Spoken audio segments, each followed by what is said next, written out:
All right, we're not gonna lie to you and say that 2018 was the vintage of the century for the Brunello wines from Montalcino.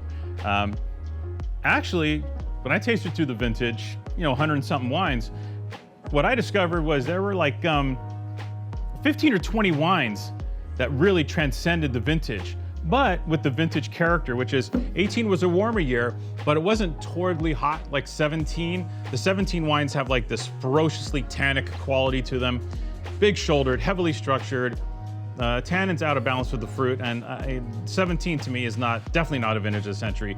But in 18, we had the potential to see wines that, even though it was a warmer year, they were marked by a certain elegance, a certain zen-like harmonious character to the wines, which kind of separated them from the rest of the pack. Now, funny enough is this zen-like quality I'm talking about, this harmony, this sense of balance, this almost Burgundian equilibrium in the wines is kind of the style that's currently taking Montalcino over. If you see a lot of the top producers, be it Maronetto or Cerbaia or some of these guys, they're kind of rolling in that style, and it is a wonderful style of Brunello di Montalcino wine, away from the kind of more modern, forced, heavily extracted wines from the 90s and the middle 2000s, and we're getting into this place where the Sangiovese wines are just full of character and elegant and refined and velvety and not heavy, but oh so complex. And that's what we have here with the Cerbaia 2018 Brunello di Montalcino. Now, it gets really confusing up there. Cerbaia is like a deer, and the deer are all over the hills of Montalcino. So you see a lot of wines with this in the name. Cerbaiona, Cerbaiola di Salvioni, you see Cerbaia, you see Casanuova della Cerbai. So there's a lot of wines that have this name, but this is Cerbaia, just straight up Cerbaia. An incredible property. I'm going to tell you how incredible right now. You're still listening, right? Boom. Basically, Fabio Pellegrini owns 4.5 hectares of vineyard, which isn't a lot, a tiny plot of vines. But the deal is he owns them all on the hill of Montosoli. And Montosoli, if there is going to be like a Montalcino Grand Cru, Montosoli is definitely one of them. It's one of the greatest sites in Montalcino. Now, on this hill of Montosoli, you have Altesino, you have Tunita Ragnai, you have Barici, you have Pertomali, di Livio Sassetti, and you have Cerbaia. Basically, some of the biggest, greatest names in Montalcino, 100-pointers all around, inhabit this wonderful hillside on the northern part of the village.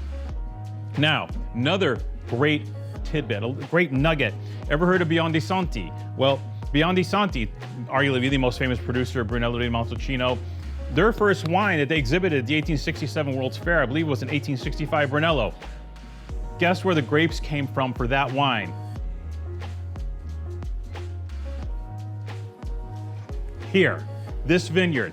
This is arguably the most historic vineyard in Montalcino, not to mention one of the finest. And Fabio, agronomist by trade, knows exactly what to do with this fruit, which is basically nothing. Grow great grapes, put it in big Botte Grande, age it in the big barrels, and let nature do its thing.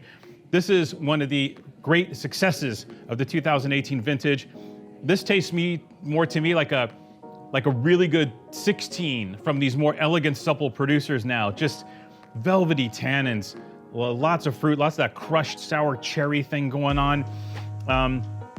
Not heavy at all. This isn't like a dark, porty style of Montalcino wine. This is just elegance and so fine, and just all these wines that are getting like 1,000,000 points now. This is made in that style, as it should be, because the site gives wines of this ilk. And it is one of the most pleasurable, finest 2018 Brunellos I've had. Remarkable wine. Now, for the best part, because 2018 was not the vintage of the century, and because 2019, which is a top year, is coming hot on its heels, this wine that originally retailed for around $75, we can roll out today at $49.98. Scores aplenty, not to mention our endorsement, which still means something, right? It's like super important and cool. Like, you guys listen to us, right? So what I'm telling you is this is one of the best bottles of Brunello di Montalcino we have in the store, and it is an absolute must buy. Cheers.